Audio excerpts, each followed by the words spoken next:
If you ask me as a woman, then while I'd like to understand Father's feelings of true love, it does leave Mother in an awkward position. I agree. Cheating is cheating. No way to make it pretty. That's also true. Or grandmother.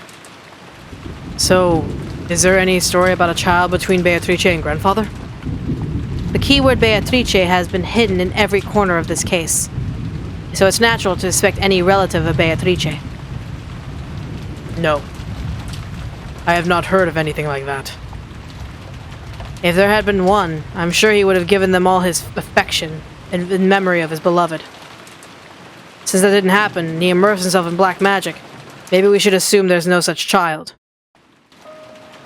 Come to think of it, this reminds me of a rumor I heard. You know it, right? You know the story about how grandfather heavily supported a welfare institute called the Gospel House?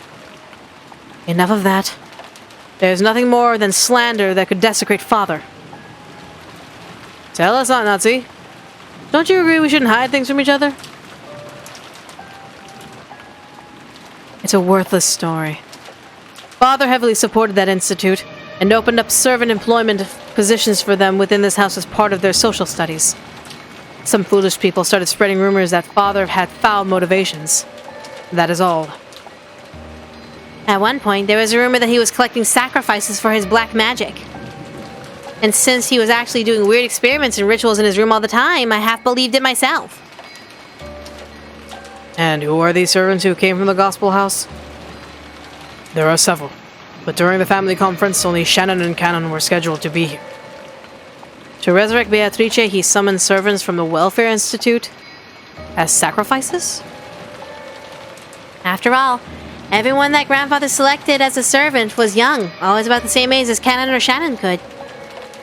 I was sure that grandfather had some weird inclinations. Jessica! Control your words. When Aunt Nazi scolded her, the atmosphere instantly went sour and everyone felt quiet. However, something was tugging at the back of my mind. Sacrifices. Sacrifices. Sacrifices brought over from the Gospel House. What is it? Freaky words like sacrifices don't pop up often. Yet I've seen or heard that word somewhere recently. Some part of my memory was tugging at me. Come on, Beatrice. What do you know? I had arrived in front of the portrait of Beatrice. It wasn't as vast as the one in the entrance hall. But that portrait, which he must have drawn by some famous painter, was still just as intimidating in this smaller size. Below it, just like the entrance hall, was the epitaph said to point out the place where the gold was hidden.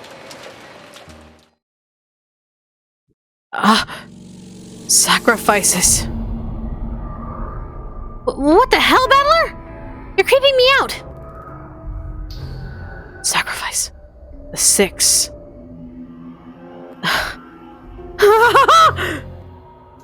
Both my eyes opened wide as plates. Right there, everything had been predicted since the very beginning. Everyone crowded around. The same expression of terror filled every face. Yes, it was written in the epitaph.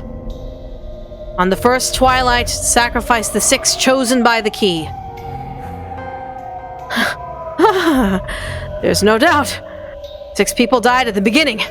And even on the shutter where the magic circle was drawn, no, where the Hebrew was written, it mentioned the offering of sacrifices. I've been saying that from the beginning! That's right.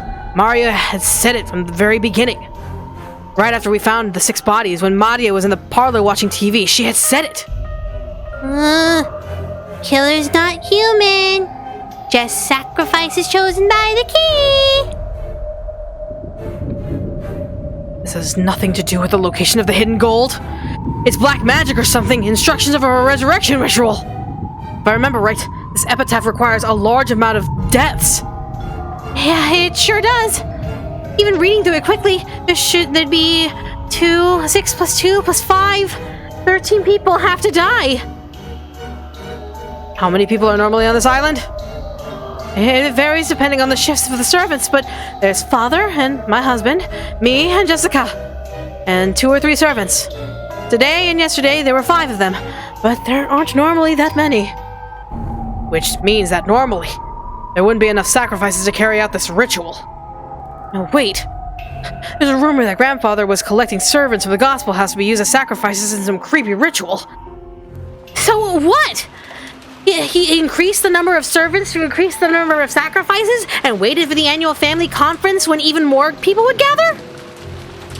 Isn't now the only time of year that this ritual could be held? When Jessica screamed this, Maria broke out that creepy laugh, looking truly pleased. Aren't there some people who make bets to test their fate? Like throwing a sandal and saying if it lands right side up, tomorrow will be sunny. Or saying that tomorrow will be a good day if a coin lands on heads. There are many little superstitions like that. If you're fed up with how nothing is going right for you, and you happen to roll some dice and get 3 6s, it would probably make you want to believe that that's a sign of some miracle. When flipping a sandal, you have at worst a 50% chance. Even if you get it right side up, it's not worth much. But if you carelessly roll 3 dice and they all come up 6, you might think that's a small miracle. Sorcery works the same way. You keep on praying earnestly, hoping for the impossibly unlikely outcome. Then, when that impossible result shows itself, the feelings from all those stored up prayers are made incarnate through magic. That sorcery that Grandfather was trying to perform was probably like that. The key randomly selected sacrifices in a lottery. So to reduce the chance that he himself was selected, he chose the day with the greatest number of people on the island to carry out the ritual. How ridiculous! Are you saying that all these incidents are part of the process of some questionable magic ritual? Natsuki yelled. She couldn't stop thinking fearfully about how she might have been protected because of the scorpion charm. If I hadn't received that charm from Jessica and hung it from my doorknob, would I have been killed? Been one of those 6? And the strangest part is, even though I hung the charm from inside my door, they couldn't get through the door. The killer had noticed the charm from outside the door and had given up trying to open the door. A human couldn't have perceived that. The charm meant to stop someone that was not human had just done just that.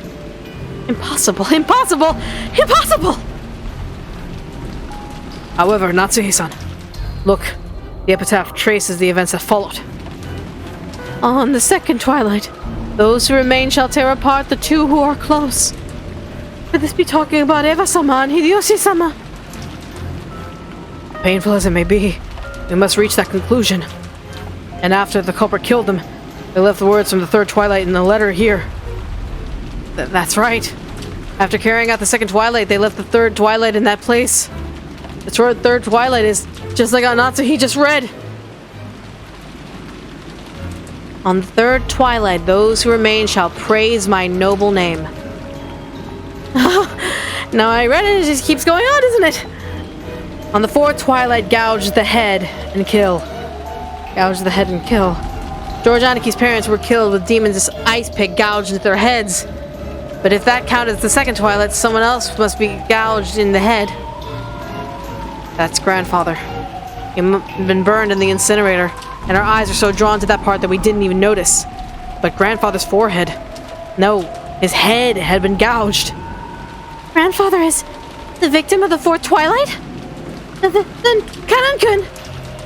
On the fifth twilight, gouge the chest and kill. We thought that Kanan-kun's case was an unexpected encounter with the culprit, but that's wrong. They had been planning on luring someone out alone and driving something into their chest from the beginning. If the culprit is following the epitaph this far, does that mean that 3 people still have to die? On the sixth twilight, gouge the stomach and kill. On the seventh twilight, gouge the knee and kill. On the eighth twilight, gouge the leg and kill. Yes. You could read it that way. Well, I wonder about that. After those 3 die, it reaches the ninth twilight. Take a look. On the ninth twilight, the witch revives, and none shall be left alive. We're all going to be killed by Beatrice. I don't get it. Doesn't that mean that everyone will die no matter how many people there are? Where was grandfather's goal? Why knee then leg? You're fucking up the leg anyway. Because the knee is a specific place and then the leg is like wherever you want. So if you had two knees, one counts as the knee and the other one counts as the leg. It's completely Gucci. It's like how a square is a rectangle, but a rectangle is not always a square. What was grandfather's goal? Doesn't it mean that the ritual will kill grandfather himself no matter what?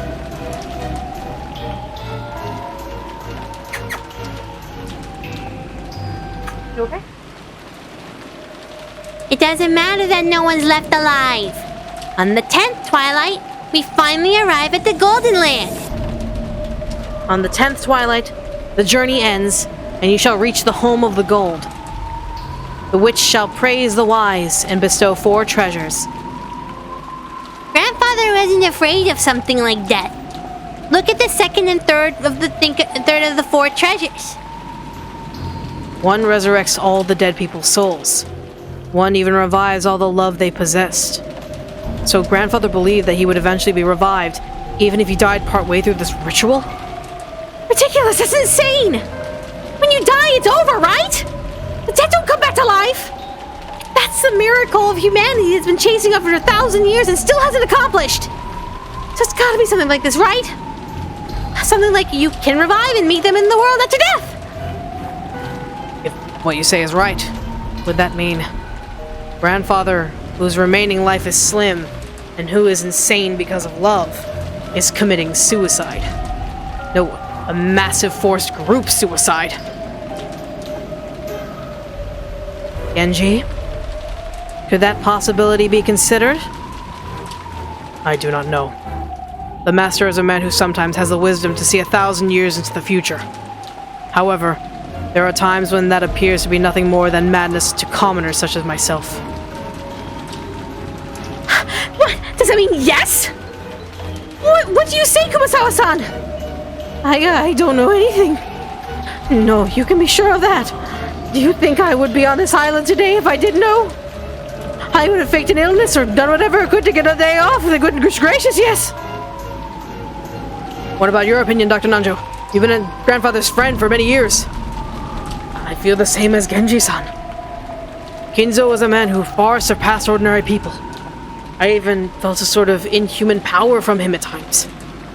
Not even I understand what Kinzo-san was thinking when he wrote that epitaph.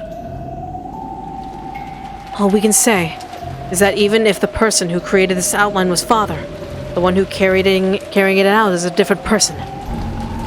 That's right. All at the very least, there's another culprit who attacked grandfather in Kanon-kun. Furthermore, that person is still continuing the crimes just as the epitaph says. The letter in the beginning said that we didn't think deeply about. What is it that was written there? We thought back to the recitation of the letter last night. Beatrice had proclaimed something inside the letter. She had proclaimed that in accordance with her contract with Kinzo, she would collect everything of the Ushinomiya family as interest. But then she had also revealed a special clause. If someone discovered the location of the gold grandfather had hidden, that right would be lost. At the time the letter had been read, grandfather was still alive. But at that time, it had already been sealed with wax by the head's ring, which meant that grandfather had handed the ring over to Beatrice while he was still alive. If you think about that straightforwardly, you could probably take that to mean that Beatrice is carrying out that strange contract, and grandfather is securing her that right. Simply put, it was the same as saying that grandfather knew of and approved of the contents of that letter. In other words, it's as though it was a joint message from Beatrice and grandfather, telling us that Beatrice will start collecting interest if we don't solve the riddle. In short, the grandfather and Beatrice were telling us to solve the epitaph's riddle. And if we couldn't, they were saying that they would kill us all, following the procedure in the epitaph. What meaning is there to that? What do they want? I don't have a clue what it means. Look, another letter from Beatrice. Huh? What did you say? Maria was pointing at the top of the table, where the canned food that everyone had been eating just now still lay. A Western-style envelope was sitting there. But so what? What? Aunt Natsuhi let out a hysterical cry, looking between her own hand and the table, because the envelope that she had just opened was still grasped in her hand. And despite that, there's an envelope on the table. What is this? What's going on, Maria? Where did that envelope come from? Just now I looked and it was lying there. I don't know anything. This isn't funny. There are only 8 of us here. There's no way some 9th person snuck in. There wasn't enough time during the few seconds that we had gathered around the portrait, right?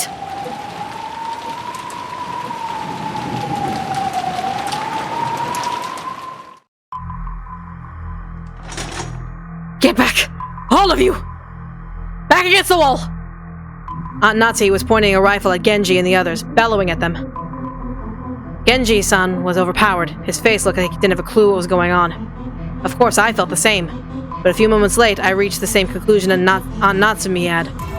Until just a few seconds ago, there was no letter like this on the table. And nobody had entered this room. That means someone among us had placed it there during the first few seconds when everyone was looking away, preoccupied with the portrait. Battle-kun, open that envelope and read what's inside. Sure. I picked up the envelope. It was still sealed with wax. Even without disturbing its contents, I realized that this was an unopened envelope, an unknown envelope. Among Us. Without relying on a letter opener, I violently tore it open and pulled out the letter inside. The contents were as follows. Are you enjoying the riddle of Kinzo-sama's epitaph? As you are all probably aware, you have very little time remaining.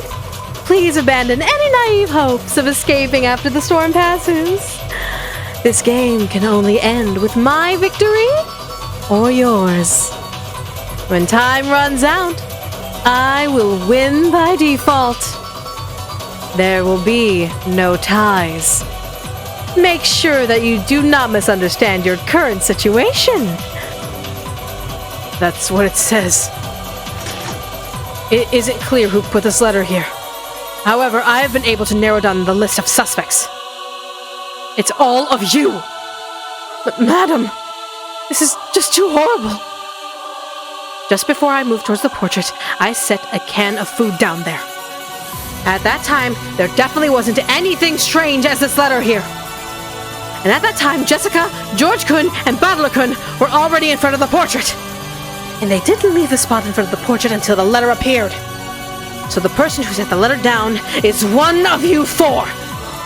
Beatrice is one of you.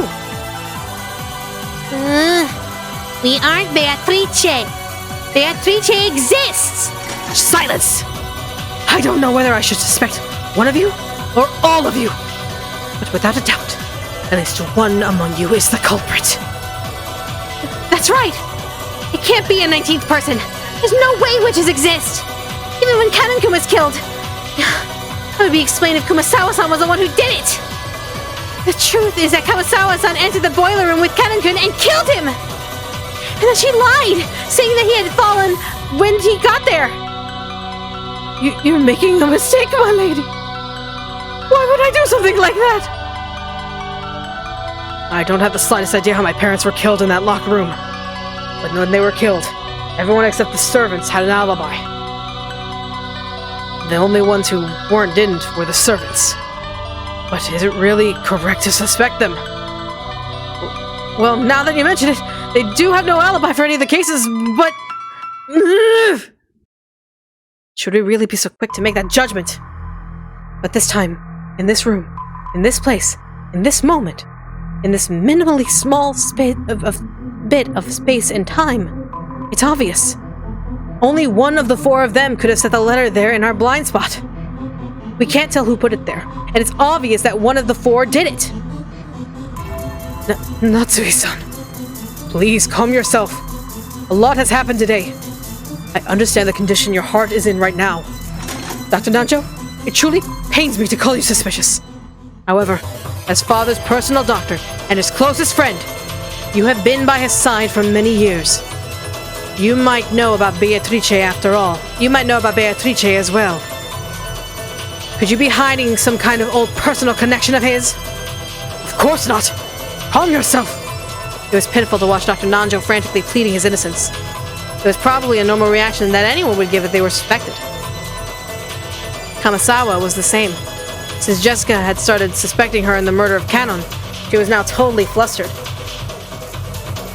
That was why Genji's still calm appearance looked so bold. And Aunt Natsuhi pointed the barrel of the gun. Genji, you were Father's #1 subordinate. Was Beatrice a fantasy you showed to Father? With you as the performer? If by suspecting me you recognize me as Master's greatest servant, then it is a great honor to me regardless of the circumstances. However, I am not the one who put the letter there. This wire up Do you expect me to just accept that? You must be the ringleader! Maybe Kumasawa and Dr. Nanjo are your accomplices! And you too, Maria-chan. Not content to doubt just the adults, Aunt Natsuhi pointed the gun relentlessly at Maria too. But Maria acted as though nothing had happened. Or maybe she thought she would be fine if she was shot. Maria-chan, at this point, you can no longer remove someone from suspicion just because they are young. So for the last time, let me ask the question everyone's brought to you since last night. Yesterday, who was the Beatrice who handed you the letter? Maria, don't try to fool us! Make it clear! Who the hell gave you that letter? How many times do I have to tell you? It's Beatrice, the 1,000-year-old golden witch.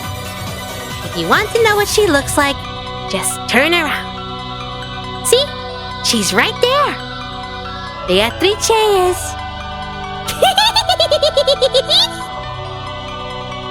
You think this is a game, you little bitch? Stop it, Jessica! Maria too. Don't you understand the situation? What are you hoping to gain in saying stuff like that?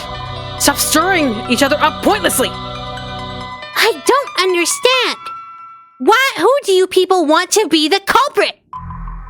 You only believe in Beatrice when you don't want to doubt one of your own. And when you're trying to settle a grudge because someone who's close to you has been killed, only then do you want to believe in the human culprit who you can attack with violence and deny Beatrice. That's why you can't see her. Beatrice exists.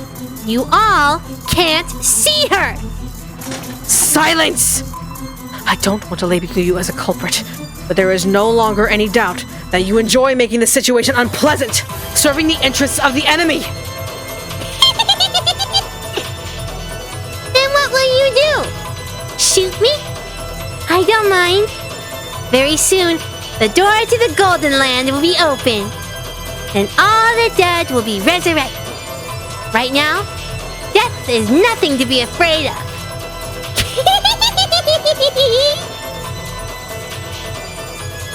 Mom, she really is suspicious. We can't stay with her. But not to me. Please, calm down.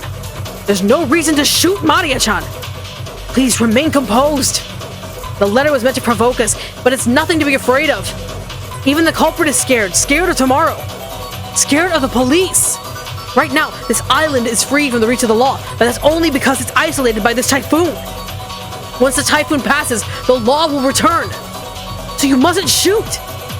Again, I love how everyone was like, we're gonna protect Maria-chan. Protect sweet Maria-chan. Pat. Oh my god, I'm gonna fight. We need to adopt Maria-chan. Now it's like, shoot her. Shoot the child. Shoot her. End her life. End her. Now! With a shotgun barrel.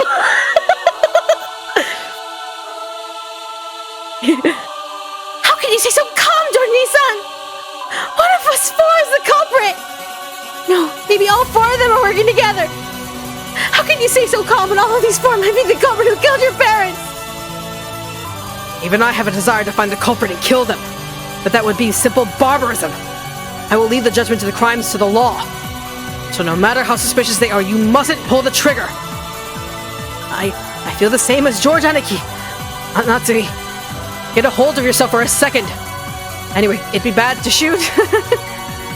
In times like this, I hear you should tilt your head back and say, "Stay cool," 3 times. Let me make this clear. Witches don't exist.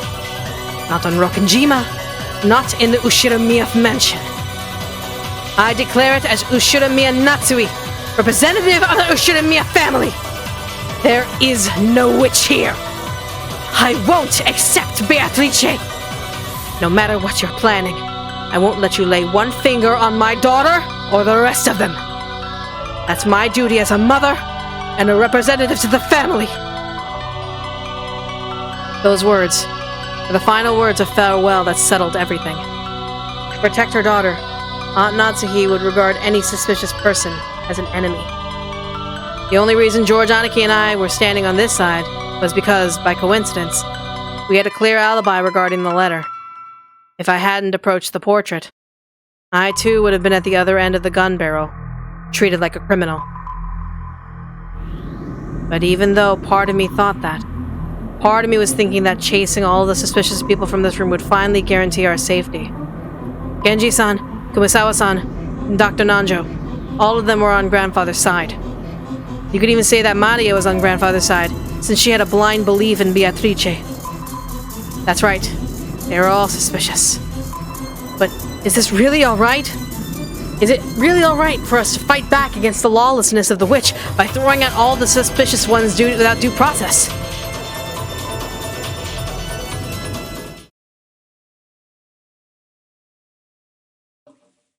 Natsuhi didn't tell them to leave at their own words. But with wordless pressure, she was inducing them to say that themselves. So if Dr. Nanjo hadn't said those words, this cold silence would surely have continued forever. Calm yourself, Natsui-san. But I understand your feelings well. I myself feel like there's something wrong with my head after all these strange, repeated incidents. So I understand why you all want to suspect us. If you really have nothing to do with this, I would think that what I am doing is beyond rude. However, please understand, just this once. I understand. Let's leave this room.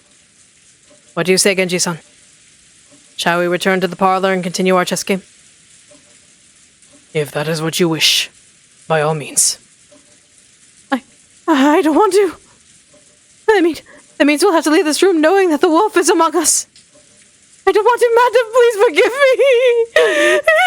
me. What Kumasawa-san was trying to say made total sense.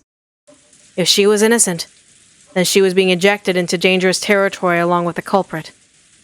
In the current situation, pressing her to leave the room along with the suspects was almost exactly the same as letting her get killed. However, Kumasawa-san really was suspicious for just being the first one to discover that Kanon-kun had been murdered. At the same time, everyone except Kumasawa-san had an alibi. Along with the use of some trick or the existence of some 19th person could not be established, Kumasawa-san was the most likely of suspects by far. I didn't want to believe it. However, Aunt Natsuhi and the rest of us were in such a difficult situation, we couldn't help doubting any of them, Kumasawa-san included. So we didn't say anything to stop Aunt Natsuhi from trying to oppressively chase them out of the room. We had stopped her from shooting, but when it came to exiling them from the room, we were passively agreeing. Maria spoke to the still fretful Kumasawa-san. You'll be alright. Beatrice is kind to those who respect her. You believe that Beatrice exists. So I'm sure you'll be fine. I'm going to watch TV in the parlor. Let's watch it together. This place has no TV and it's boring. It looked like Kumasawa found Maria's roguish laugh very frightening. However, the 3 other people had agreed to leave the room. Kumasawa couldn't fight the flow and had to agree, crying as she left the room. Well then, Natsui-san, I shall leave you for tonight. Let us meet again tomorrow. Yes. Please understand. At least for tonight. when the police come, I promise to apologize to you all for my rudeness. You may play chess, but do it in a safe place if you can. Genji, I leave it to you. Certainly. It can't be helped, can it? They always say the most frightening bears are those with their cubs. Genji, Kumasawa, my sincere apologies. Let us meet again tomorrow. Maria-chan too, please forgive your cold aunt. I forgive. Madam, the keys to this room. I will hand both over to you. Genji pulled the 2 golden keys from his pocket and handed them to Aunt Natsui. And I will also hand over my bundle of keys from inside the mansion. He took out a bundle of about 10 keys of various shapes and handed it over. To the servants, those keys were probably proof of their position. Being placed in charge of those keys meant they were trusted, relied upon. Being forced to return them, meaning they had lost a lot of trust.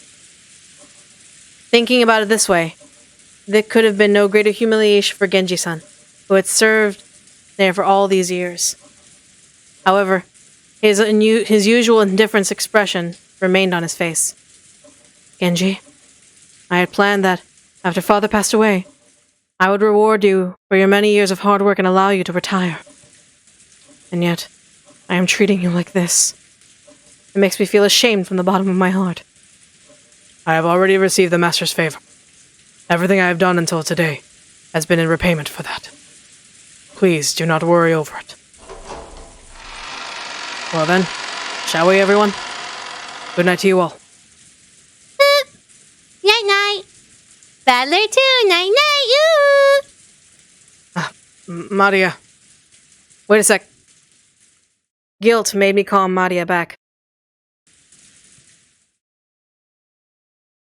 I groped around in my pocket and took out that scorpion key holder. This repels magic, right? Keep it on you. Didn't you say you dropped it? Back then, I was kind of pissed off, and I was just bluffing that I'd lost it. There's no way I'd lose your precious charm. Maria silently took the charm. I was unable to say anything after that. Well then, everyone, good night to you. Unable to respond, we watched them leave, our expressions completely tired out.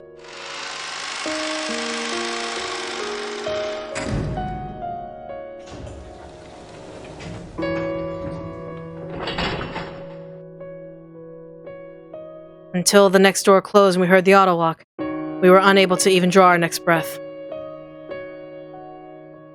Then, when I was finally allowed to take a breath, I noticed that Beatrice's letter, which I had been gripping the whole time and was just soaked with my sweat, actually had 2 sheets. The paper had been tightly stuck together, so I had mistakenly thought that there was only one. There was nothing written on the second sheet. The thing drawn here was a magic circle, with a red ink like blood. Just like how every magic circle up until then had been different, this magic circle was one I had never laid my eyes on. Inside the circle, a large triangle and a small triangle were fit together in a simple design.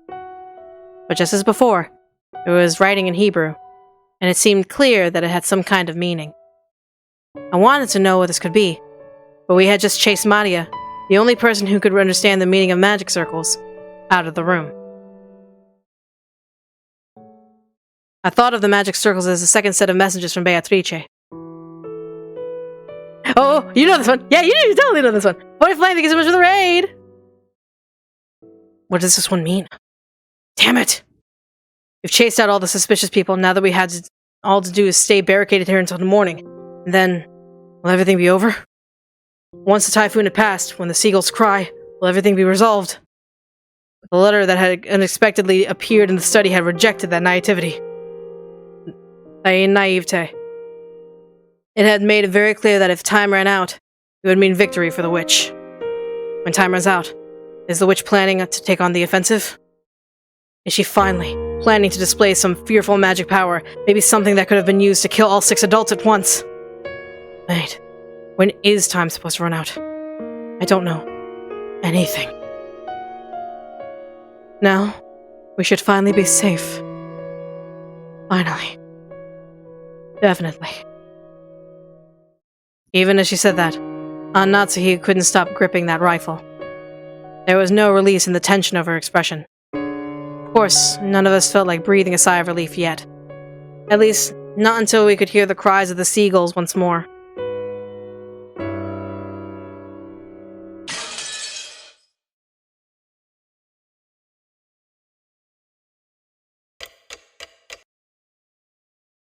Almost midnight. Look! It's almost midnight as well. After we chased the mouse. After we chased the mouse? After we chased them out. Nobody said another word. We had all exiled all of the suspicious ones. Even the ones we had known that there might be some innocence among them. We had exiled them all the same. We had chased them out of this paradise, where people didn't have to doubt each other. However, our motive for chasing them out had been suspicion of our fellow man, the worst kind of crime for a human. If we had been able to escape the existence of the 19th person, of the witch, we might still be talking face to face, trusting in each other. For in that instant, we had agreed to chase out all suspicious people. But had that been the right thing to do? During this endless silence, we could do nothing but quietly be tormented by that sin. Aunt Natsu is facing the door, seated all the way back in her sofa, not letting go of her rifle for even an instant. She would probably spend the night staring at the door without a wink of sleep. George Aniki was gazing through a gap in the closed curtains by the window, looking down at the courtyard and the mansion that surrounded it. Whether he was checking to see if any suspicious shadows would become visible through the window, or whether he was engaged in some deep internal conversation, I couldn't tell. Jessica was sitting at an angle on the sofa next to Aunt Natsuhi's, with a dead expression on her face. And every once in a while, as though she'd remembered something, she would take out the inhaler she'd used during her asthma attack and stick it in her mouth. I just heard it from Aniki, but apparently Jessica liked Kanon-kun. It seemed that it was such a vague thing that she hadn't realized it herself. You know, it's the kind of thing that other people tend to spot before the person in question realizes it. In that case, she might have first learned of her feelings when the person she liked died. It was truly pitiful and sad. Come to think of it, Kanon-kun had been the one to hand her that inhaler. Maybe she was remembering that. As for me, I was fishing around Grandfather's study, thinking I'd research the meaning of the magic circle of the second sheet of the letter. Even though we were shut up in the defensive position, my rebellious nature made me want to keep up the offenses, find some key in all of this. We have plenty of time until tomorrow morning anyway. No matter what I do at that time, no one can find fault with it. No one else showed that much interest in this magic circle. And meaning was unknown, and once we understood it, we were sure to find some message that would cause us unnecessary anguish. I also agreed about this. However, I still couldn't let it go, so I killed time pretending to research it. You sure are enthusiastic. Did you find anything that might serve as a hint? Not a thing. The first task is even finding a book written in Japanese. Just how many languages could Grandfather read? He's incredible. Aren't you tired, Battle-kun? You should take a rest while someone else is taking wake for you. Aunt Natsuhi may be saying she'll stay vigilant all night, but there's no way her body can handle it. Holy fuck! Voided Flame with $150! What the fuck? Thank you so much, you are way too kind! For you and Ryan and your moms, have a good wedding. Thank you so much, we really appreciate it. Thank you, thank you, thank you. Thank you very much, we really appreciate it, thank you. Oh, that woke me up. That woke me up with high energy. $150. Woo! Thank you so much. We should take turns sleeping. Then you sleep first, Aniki. I'm going to keep on with my little research until the drowsiness hits. That magic circle? Pretty much. We got plenty of time to kill. I thought it'd be interesting to find out what kind of message the great Beatrice-sama put in it. I wouldn't. Keep that up and you'll get possessed by something weird. Relax. I've been certified by Mario. He said I'm utterly lacking in spiritual talent.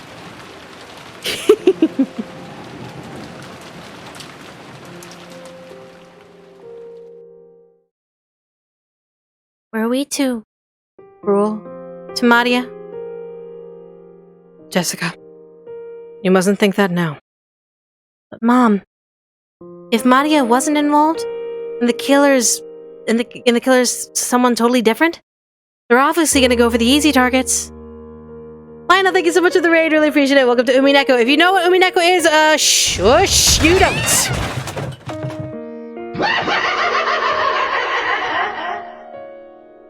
Don't spoil the game. Do not spoil the game. Hush and shush. But Mom, you pointed the shotgun at a kid. Also, trigger warnings. Take them seriously. Liz. And thank you. Appreciate it. We're at the end of the chapter. This is the end of the chapter. Because we're going to resolve this and have a nice little aftermath to kind of go over what happened. And then, of course, I will lead you through a T-board. She's killed because of this. And we just let her die. The gloomy silence settled once again. Alright, I heard end of the chapter, so I'm back. my silly group. You want to get some, do you have any more Coca-Cola? Okay. Have me and you share Coca-Cola. Here, can you put this, wait, before you go, can you put this in the fridge? Either one, doesn't matter. Are you really going to shoot a dog? Yeah, why?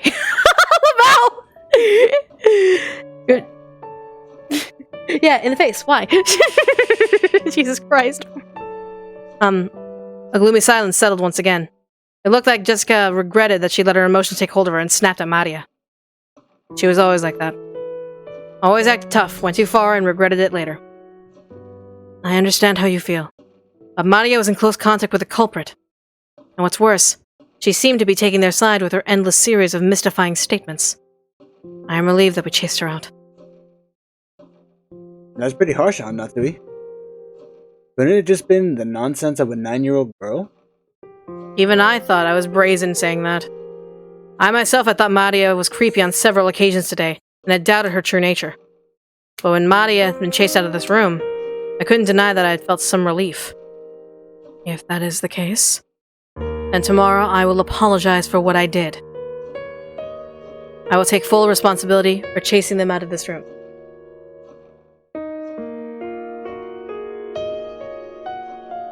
This isn't something that the rest of you have to worry about.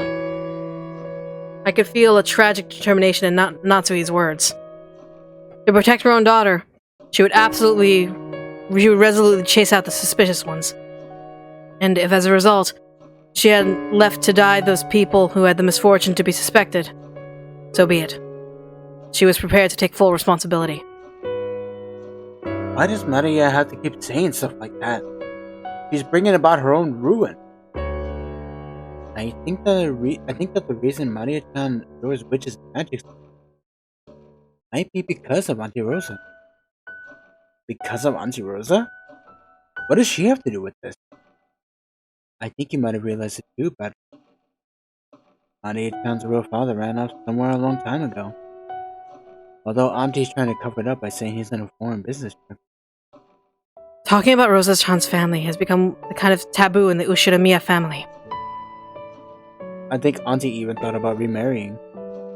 But I also believe Maria-chan may have become her shackles and made that quite difficult. After all, she sometimes got incredibly emotional and took it all out on Maria-chan. I agree with you there. It looked like Aunt Rosa was trying hard to like Maria. Which means that she didn't really like her. I'll bet she had some strong thoughts about Maria standing in the way of her getting remarried. I think that the emotional rejection from her mother must have left some deep scars on her young heart.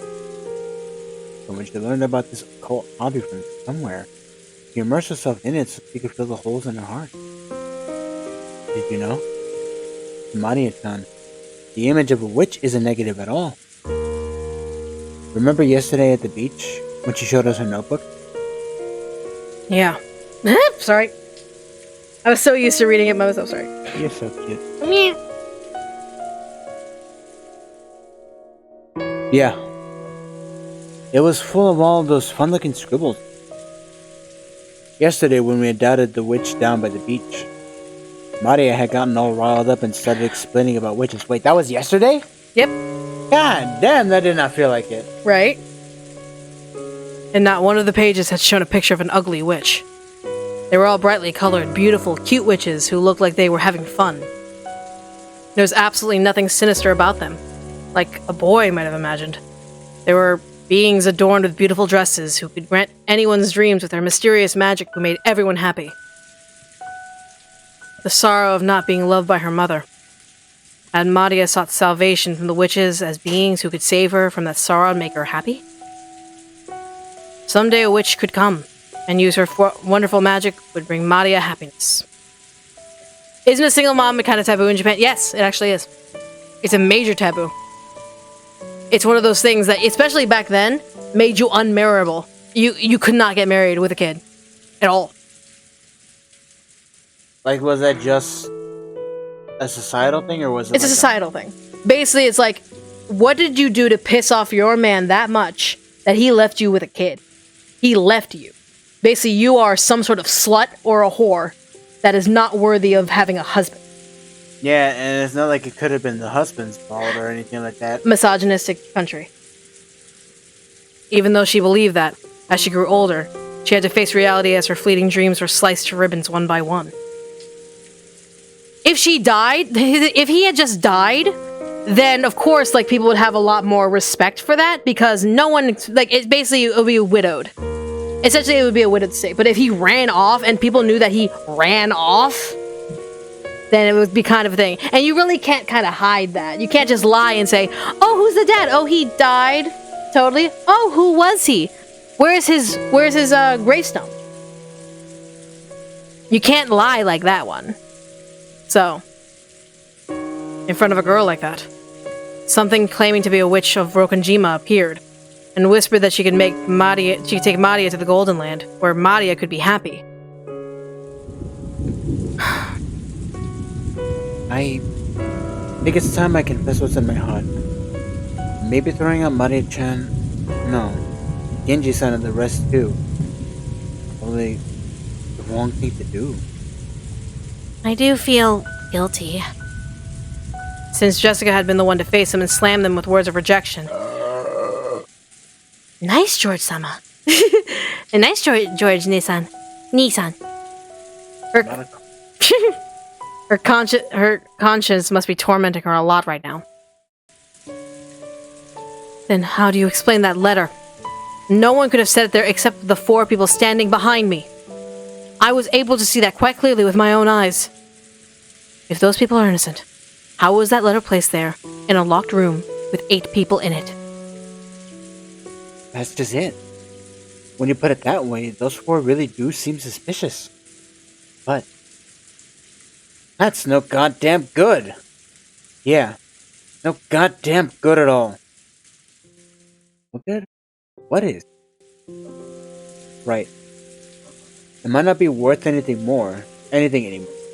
But let me flip over the chessboard again. What I mean is, if one of those 4 really is the culprit, it makes no sense. That's right. Wasn't setting that letter openly on the table the same as confessing that one of them was the culprit? You're right, that makes no sense. If you were going to do that, you'd put it, like, in the crack of the door to make it look like someone had slipped it from the outside. Yeah, they must have known they'd be suspected if they didn't make it look like the culprit was outside of the room. Yeah, that's it exactly. If the culprit was one of those 4, sending that letter right in the middle of the table would be both risky and meaningless. But, putting aside whatever trick they used to set it there, if we assume that the culprit is someone other than the 4, in other words, someone who was outside the room, then they had a lot to gain from that letter. Flips chessboard.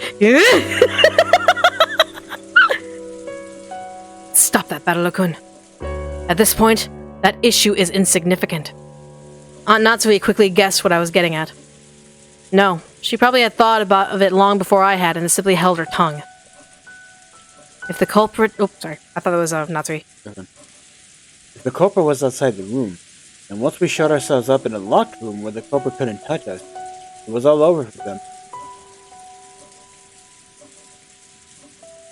That's right.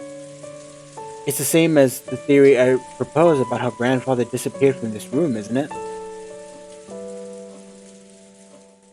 that theory that grandfather left the room of his own accord. If the culprit used some tactic to lure him out and grandfather left of his own accord, then... Come to think of it, even Maria had said it when we found the scorpion magic circle on the doorknob to the study.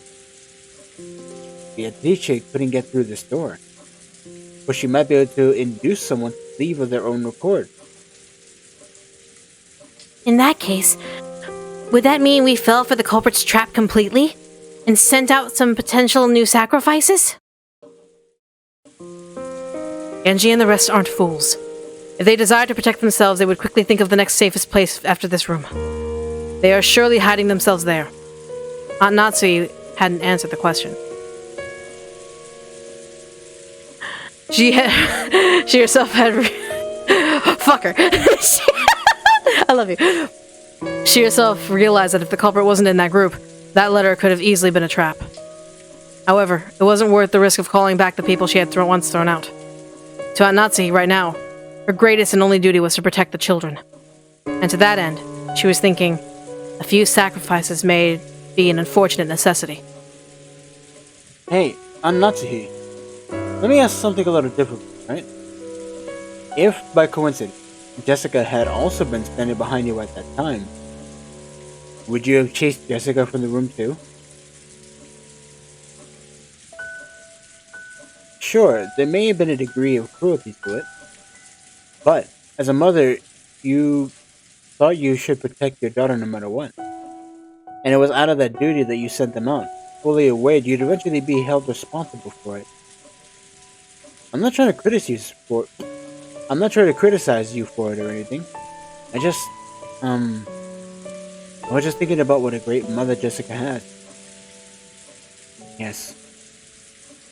You've been dealing with these incidents since morning, and you've been pulling all of us along this whole time, without losing your composure. I don't know, you were kind of snappy with that shotgun.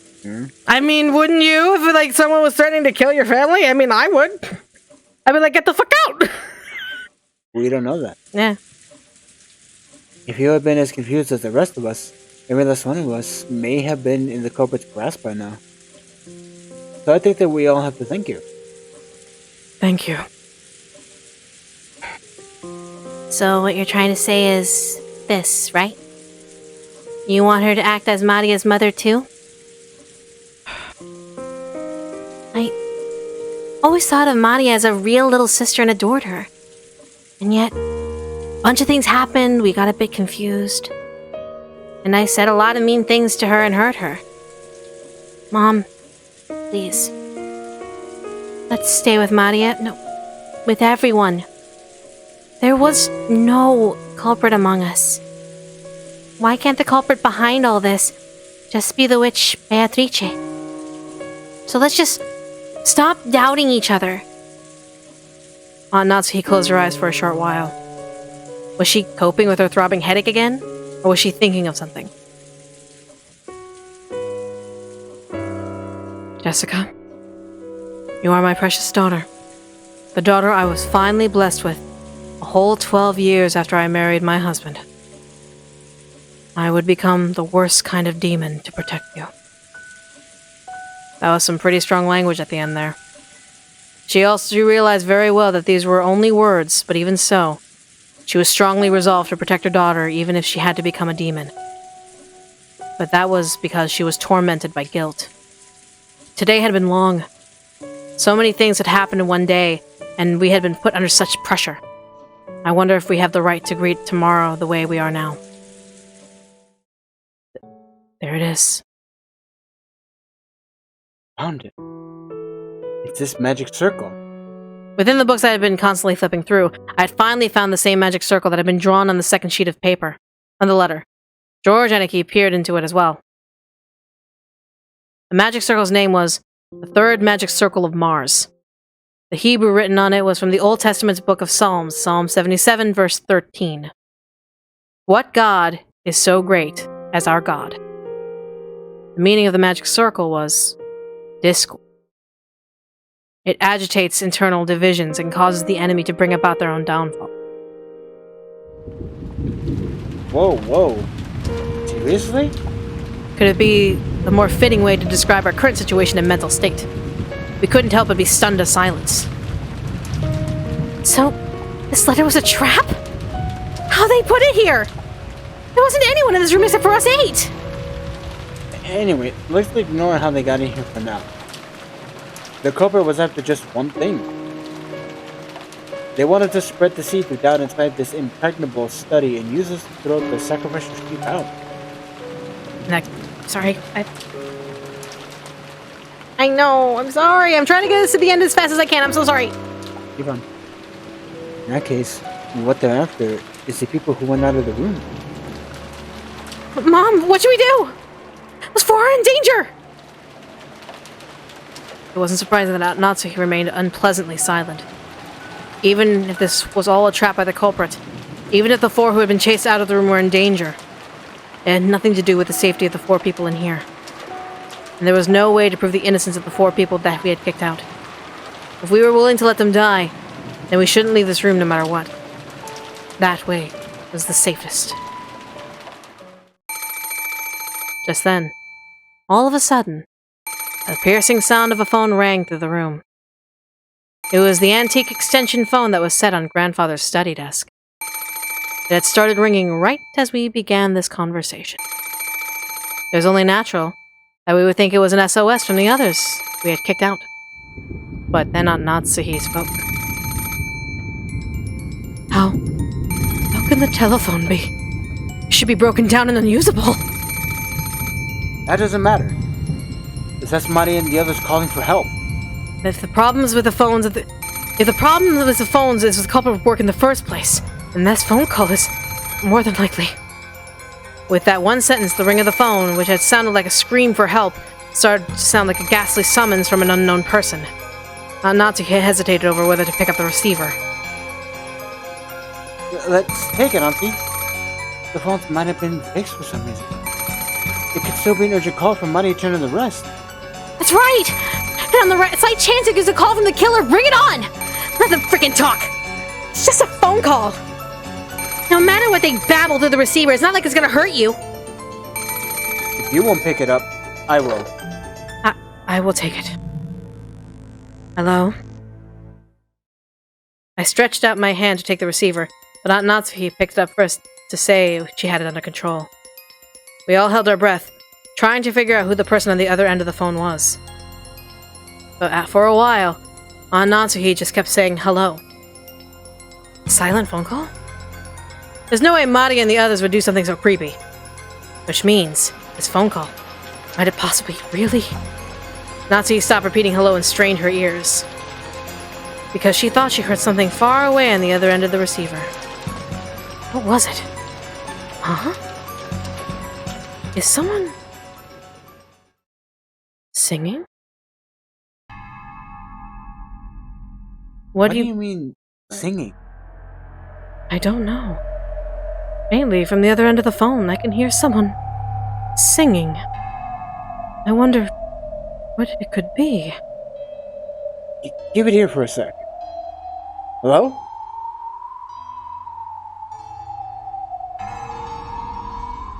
I half forced the receiver from the stunned Aunt Natsui's hand and pressed it against my ear. At first, I didn't hear anything.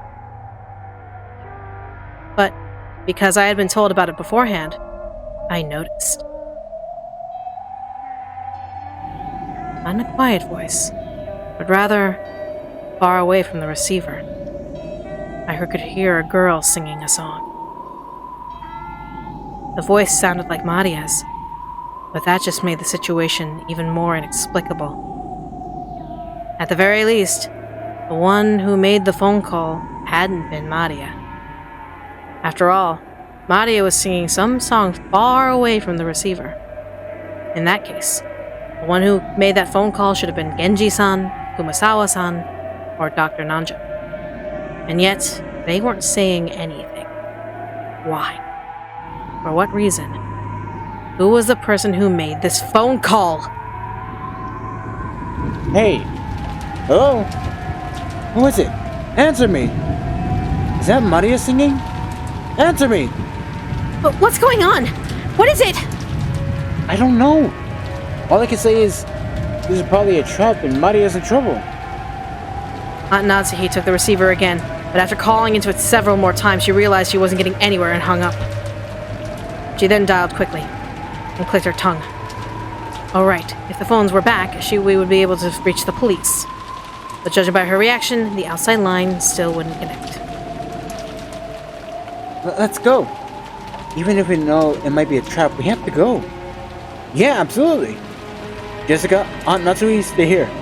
When Aniki and I tried to dash out, Aunt Natsuki stopped us. Wait just a minute. I cannot let you go alone. I will go too. Jessica, you wait here. And you'd have me be the only one left out? Not a chance, I'm coming too. Yeah, it might be better that way. If the goal of that phone call was to split us up further, it wouldn't be a good idea to leave someone to watch this room. There's no time to argue. Let's all go. Aunt Natsuki raised the rifle high and took the lead. I needed a weapon for myself as well. I found a 3-pronged candelabra, which looked like it could be used for some strange ritual, and armed myself with it. With the spikes it had fit the candles on. Though they were short, it was like a 3-pronged spear.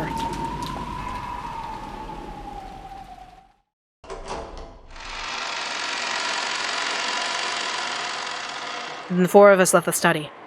We left the study, which would have been the safest place inside the mansion. So, we had been lured out, despite the fact that we had barricaded ourselves in a safe, locked room.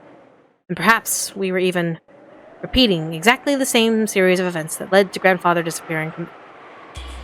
Maria! Where are you? Answer me! I listened closely but didn't hear anything. The mansion was vast, and the sound of the rain even noisier than before.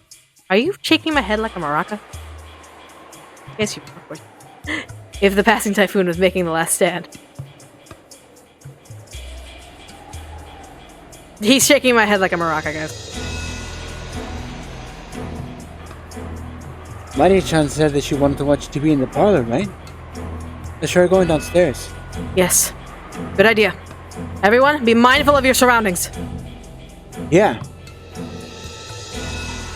With Aunt Natsuki in the center, her rifle readied and her finger on the trigger, we moved in a group, our backs together, checking our surroundings in all directions.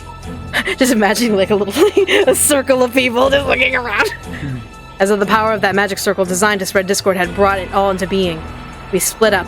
Furthermore, had been dragged into dangerous territory. In other words, even now in this very moment, we were doing just what the culprit wanted us to do. This is now a strange place where it wouldn't be odd for anything to suddenly occur. Is there a rattle or is it just empty? Aunt Natsuki nervously pointed the barrel of the gun at every dark spot in the shadow. It felt like that motion was out of fear rather than caution. But the rifle held in her hand would surely also be our trump card and that killer was afraid of. You know, I would think it wouldn't be impossible to stick one of those ice picks into someone's chest, like in Kaneku's case. But splitting the skull and sticking them into the forehead like it was with my parents? Wouldn't it be that easy? You think the culprit had that kind of animal strength? I mean, they did carry 6 bodies into a storehouse. They probably have some kind of weapon. A device they could shoot or pound in those ice picks. The handle was too short to be driven in that deeply by human strength alone. It could be a hammer, to hammer out those faces of all those people that are in that storehouse that they were dragged into by some strong animalistic strength. I'm just saying. Whatever the case, they have enough force to break through a skull. It seems that Kanon's wound even reached his lungs. Even if you see your opponent, do not step out in front. You must not move away from my back. Just how sinister and frightening was this weapon that could shoot these creepy ice picks? And could I do anything to combat it with just this candlestick in my hand? In the first murder, the culprit had probably assaulted 4 of our parents at once as they discussed the inheritance problem in the dining hall. We also had 4 people. Apparently, I wasn't the only person thinking this. George Aniki, Jessica, and of course, Aunt Natsuki were stretching their senses to the utmost limit in their highest and worst state of tension, slowly advancing one step then another. Ah, what sinful people are we. A world as terrifying as this, and we pushed Maria and the rest right into the middle of it, just because the seeds of doubt spread by that single letter. We finally reached the first floor. The parlor was just across the hall. When we listened carefully, We could hear it faintly. Maria's eerie singing voice. She wasn't singing naturally, as though she were in a good mood. She was singing mechanically, as if she was in a music class in school and had been ordered to sing. The song she was singing was a common folk song, one that everyone probably sung in school at one time or another. This song is called Butterfly. Called what? It is called Butterfly.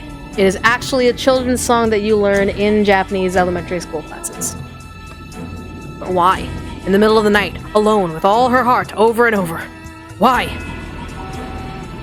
When we had just left the study, we called out in loud voices asking Maria where she was, but this time no one said even a single word. We hid our breath and the sounds of our footsteps heightened our senses and examined everywhere around us to a neurotic degree as we advanced each step. The door to the parlor was closed, but we could hear Maria's singing voice through. Aunt Natsuki put her hands at the handle of the doorknob. George Aniki stopped her. I'll open the door. Aunt Natsuki, Badlukun, ready your weapons. All right. Be careful. They might attack as soon as we open it. Rajni-san, watch yourself! Sure. Sorry. Got it. Okay then, here we go. He tried to open it, but immediately felt the harsh resistance of a lock. Aunt Natsuki took a bundle of keys from her pocket and gave them to George. There were about 10 keys. None of us had a clue which was which. Because of this, George had to fumble around loudly and test several of the keys. Since we had hidden our footsteps, preparing to make a surprise attack on the room, this felt almost fatal. The whole time we could hear Maria's voice from the parlor singing the same song over and over. It was like a broken, crazy cassette tape. In the morning, we had been in that room the whole time. All the frightening things had occurred outside that room. So we convinced ourselves that even if nowhere else could be trusted, that room alone was safe. That baseless impression was quickly falling apart. It unlocked. Thank you. George-kun, Jessica, move behind me. Let's all jump in at once and split up in different directions. If we just stand around after opening the door, those ice picks might fly right through the center. I'm well aware. Ready? Actually, I kinda wish we could call it quits. I read it myself. If they were going to throw ice picks at me, we'll see how they like my candlestick.